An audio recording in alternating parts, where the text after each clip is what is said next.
बाबू केकर लइका हुआ हो? Oh my God! DJ!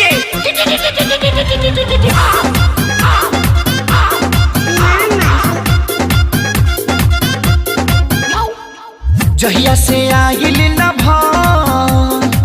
ससुरा से नहीं हो, जहिया से आइल न ससुरा से नहीं हो, ओकर छौड़ा रातो दिन हमरा घरे रहता। नाम धो के हम के सुदामा कहता, आ मालवा के बेटा मामा मामा कहता।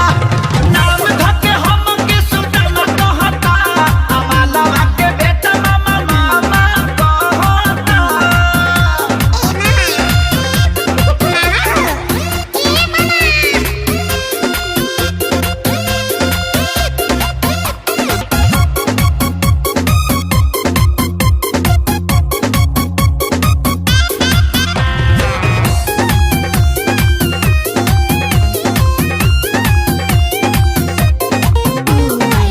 एक त 5 साल लागल मोहब्बत भुलावे में, दर्द बढ़ावे खातिर आइल फेर गाँवे में।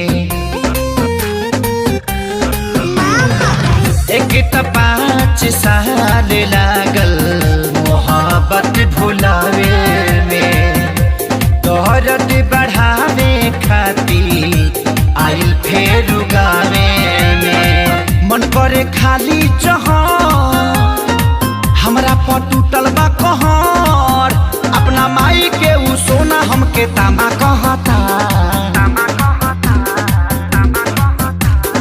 नाम धो के हम के सुदामा कहता, आ मालवा के बेटा मामा मामा कहता। नाम धो के हम के सुदामा कहता, आ मालवा के बेटा रे मारे रे झपड़ में हाथ देवा भाग तरी माई।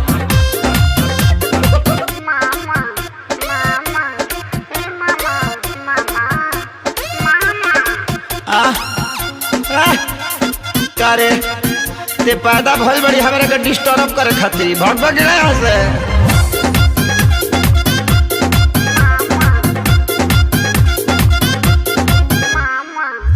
मारेला दे हतिया ताना होई न बारदास जी, पूरा इज्जत के हमारा भइल सत्यानाश जी।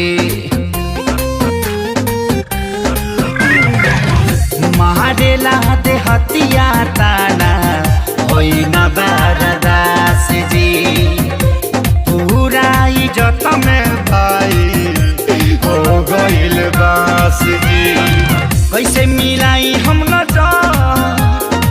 रहिले रातो दिन घर, खेसरिया के फाटल पाए जामा कहता। नाम धो के हम के सुदामा कहता, आ मालवा के बेटा मामा मामा कहता।